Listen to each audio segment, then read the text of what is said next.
కాకినాడ జిల్లా ప్రతిపాడు మండలం ధర్మవరం శివారును అక్రమంగా తయారు చేస్తున్న కల్తీ వంట నూనె తయారీని కేంద్రంపై ప్రతిపాడు పోలీసులు దాడులు నిర్వహించారు. ఎస్ఐ లక్ష్మీకాంతం ఆధ్వర్యంలో నకిలీ ఆయిల్ తయారీకి పాల్పడుతున్న నిందితుని అదుపులోకి తీసుకున్నారు. వారి వద్ద నుండి 15 నకిలీ ఆయిల్ డబ్బాలను, తయారీకి ఉపయోగిస్తున్న 4 క్రూడ్ ఆయిల్ డబ్బాలు, ఇతర పరికరాలను స్వాధీనం చేసుకున్నారు. ఈ సందర్భంగా డీఎస్పీ శ్రీహరిరాజు మాట్లాడుతూ అక్రమ ధనార్జన ధ్యేయంగా ఎఫ్కే పాలెం గ్రామానికి చెందిన బండారు ఫణిప్రసాద్ జంతువుల కొవ్వు, క్రూడ్ ఆయిల్ కలిపి మరగబెట్టి కల్తీ వంట నూనె తయారు చేస్తున్నారని తెలిపారు. అనంతరం ఈ కల్తీని ఇచ్చాపురంకు చెందిన వెంకటేశ్వర ట్రేడర్స్ యజమాని సంతోషి శ్రీనివాస్ దాస్, రాజమండ్రికి చెందిన ఎండీ ఇఫ్రాన్లతో ఒప్పందం కుదుర్చుకుని గత 4 నెలలుగా ఆ ప్రాంతాలకు ఎగుమతి చేస్తున్నట్లు తెలిపారు. వీరిపై కేసులు నమోదు చేసి రిమాండ్కు తరలించినట్లు పేర్కొన్నారు. కాకినాడ జిల్లా ప్రతిపాడు నియోజకవర్గంలో ప్రతిపాడు మండలంలో ధర్మవరం గ్రామం.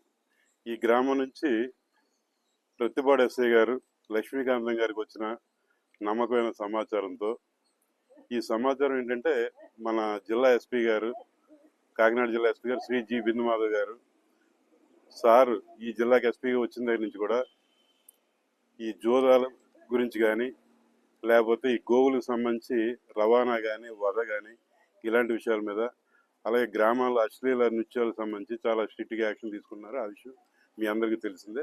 అందులో భాగంగా ఈ జంతు క్రొవ్వులు వాటిని అడల్టరేషన్ చేసి ఎవరైతే చేస్తుందో దాని మీద నిఘా పెట్టడం మాకు ఆదేశాలు ఇవ్వడం జరిగింది. గతంలో కూడా మాకు సంబంధించి తునిలో ఇలాంటి కేసు ఒకటి రిపోర్ట్ అవ్వడం జరిగింది. ఇందులో భాగంగా నిన్నటి దినం 26వ తారీఖున ధర్మవరం గ్రామం నుంచి వచ్చిన ఇన్ఫర్మేషన్తో మన ఎస్ఐ గారు లక్ష్మీకాంతం గారు మధ్యవర్తులైనటువంటి రెవెన్యూ ఆఫీసర్ సమక్షంలో దాడి చేయడం, ఆ దాడిలో బండారు ఫణిప్రసాద్ అనే వ్యక్తిని అనుమానాస్పదంగా పట్టుకుని వెరిఫై చేస్తే ఇది పెద్ద స్కామ్ అనొచ్చు. ఒక పెద్ద ఫుడ్ అడల్టరేషన్ సంబంధించి పెద్ద ఎత్తున ఆయన తయారు చేస్తున్నాడు. ఈయన ఏంటంటే ప్రజలకి ఈరోజు ఎంతో అనారోగ్యానికి గురి కాబడుతున్నటువంటి వంట నూనెలో కల్తీ చేస్తున్నాడు. అండ్ వంట నూనెలుగా అమ్ముతున్నాడు. ఇదైతే వంట నూనె కాదు. ఈయన ఏంటంటే కాకినాడ పోర్ట్ అందరికీ తెలిసింది, అక్కడి నుంచి క్రూడ్ ఆయిల్ తెస్తున్నాడు.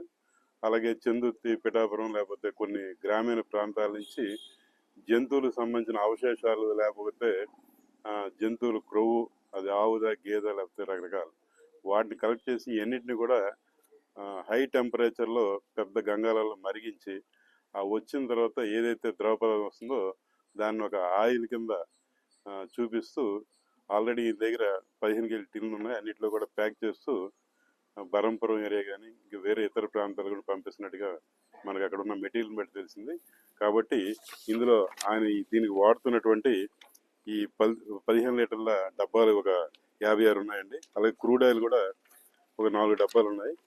అలాగే గ్యాస్ సిలిండర్లు ఇందులో ఒక 2 ఉన్నాయి. గ్యాస్ స్టవ్ ఉంది, పెద్ద గంగాలం ఉంది, చూసారా పెద్ద గంగాలం ఉంది. అలాగే ఖాళీ డబ్బాలు ఒక 26 ఉన్నాయి. ఇవన్నీ కూడా ప్యాకింగ్ మెటీరియల్ ఇవన్నీ కూడా ఆయన దగ్గర ఉన్నాయి. ఇవన్నీ కూడా సీజ్ చేయడం జరిగింది. ఇందులో ఈయన కాకుండా ఈయన సహకరిస్తున్నటువంటి ఎవరైతే ఉన్నారో ఈ కార్యక్రమంలో వాళ్ళందరినీ కూడా ఈ కేసులో ముద్దాయిల కింద ఈ కేసులో పెట్టడం జరుగుతుందండి. వాళ్ళందరి మీద కూడా క్రిమినల్గా చర్యలు తీసుకుంటారు. ఇన్వెస్టిగేషన్ ప్రాసెస్లో ఉందండి.